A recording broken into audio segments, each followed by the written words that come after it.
আসসালামুআলাইকুম। সবাই কেমন আছেন? আমি আজকে সকালে দেখলাম যে কুয়াশা পড়েছে। তাই ভাবলাম একটা শীতের সকালে নাস্তা তৈরি করব।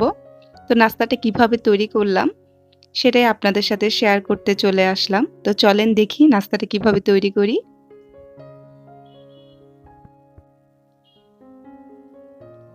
তো আমি নাস্তাটা তৈরি করার জন্য একটা ডিম আলু তরকারি রান্না করব।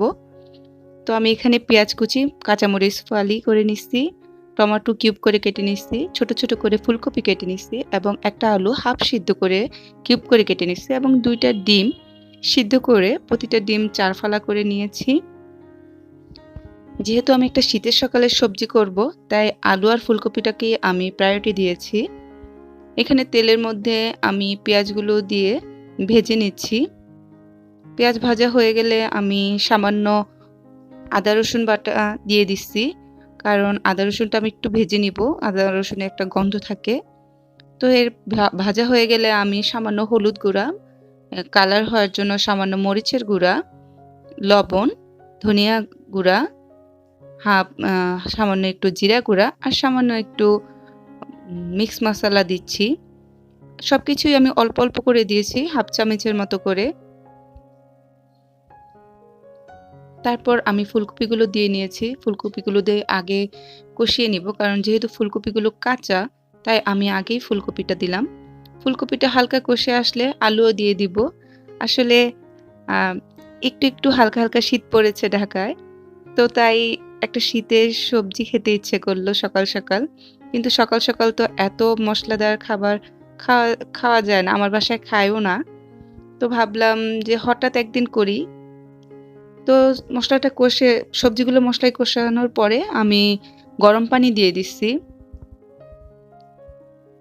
এবং এখন সবজিগুলো ভালো করে আমি গরম পানিতে দিয়ে আমি রান্না করে নিয়েছি। তারপর আমি টমেটো আর কাঁচামরিচগুলো দিয়ে দিচ্ছি এবং আমি একটু মিডিয়াম টু লো হিটে রান্না করছি। কারণ আমার মনে হয় যে মিডিয়াম টু লো হিটে রান্না করলে তরকারির ঝোলটা খুব মজা লাগে। তো আমার তরকারির ঝোলটা বেশ অনেকটাই কমে গেছে। তো আমি এই পর্যায়ে ডিমগুলো দিয়ে দিচ্ছি। আমি চাচ্ছি তরকারিটা একদম উম আঠা, আঠা হবে এবং আমার ফুলকপি, আলু, টমেটো, ডিম সবই একটু ভেঙে, ভেঙে যাবে। তো সেভাবেই দিলাম। আসলে জানি না শীতের সকালে কেন ভিন্নধর্মী একটা নাস্তা খেতে ইচ্ছে করে। তো আজকে হঠাৎ আমার সেটাই ইচ্ছে করল। যদিও এখন অনেক ধরনের সবজি এসেছে, তো আমি ধনিয়া পাতা দিয়ে তরকারিটা নামিয়ে ফেললাম। তো তরকারি তো আর খালি খাওয়া যাবে না। তো তাই তরকারির সাথে খাওয়ার জন্য আমি ছিটা রুটি করব। এখানে আমি কুসুম গরম পানি দিয়ে চালের গুঁড়া ভিজিয়ে রেখেছিলাম হাফ অ্যান আওয়ারের মতো। এখন আমি সেই চালের গুঁড়াটা একটু ব্লেন্ড করে নিব। ব্লেন্ড করে নিলে চালের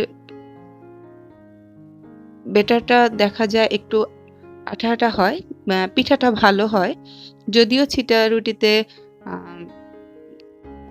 ব্যাটারটা একটু লিকুইডটা থাকতে হয়, যেন হাত দিয়ে খুব সহজেই প্যানে দেওয়া যায়।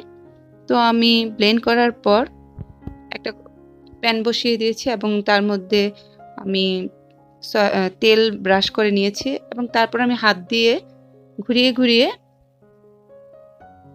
ছিটা করে গুঁড়িটা দিয়ে দিচ্ছি এবং তারপর উল্টিয়ে-পাল্টিয়ে নিলাম। আসলে ছিটা রুটি বানানো খুবই ইজি। মনে হয় সবাই পারে। তো এই হলো আজকে সকালের আমার ছিটা রুটির সাথে আলু ডিমের তরকারি। কেমন হয়েছে জানাবেন। ভালো লাগলে লাইক, কমেন্ট, শেয়ার করবেন। চ্যানেলটি সাবস্ক্রাইব করে দিবেন। আর যারা ফেসবুকে দেখছেন চ্যানেলটি ফলো করে দিবেন এবং আপনারা বাসায় ট্রাই করে দেখতে পারেন। বাসায় ট্রাই করে শেয়ার করবেন।